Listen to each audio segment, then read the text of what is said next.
ترکی کے شہر بیکوز میں ایک مزار اقدس ہے جسے کرکلر حضرت سلطان کہا جاتا ہے. یہاں دفن ہونے والے نبی پاک صلی اللہ علیہ وآلہ وسلم کی آل میں سے ہیں اور یہ سید زادے ہیں. ان کے روحانی مقام کا انکشاف ایک روحانی کشف کے ذریعے ہوا.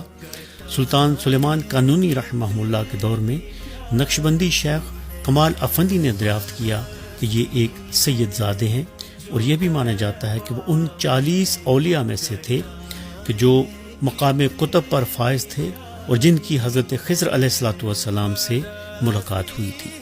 یہ بھی عام عقیدہ ہے کہ ان کے پاس بہت ساری روحانی قوتیں تھیں. اس مزار اقدس میں حاضری ایک بہت بڑا شرف ہے. ایک سید زادے جن کے بارے میں کہا جاتا ہے کہ ان کی ملاقات سیدنا خضر علیہ السلام سے ہوئی تھی. اس مزار اقدس میں بہت ساری روحانی برکات ہیں اور روحانی سکون ہے. آئیے دعا کے لیے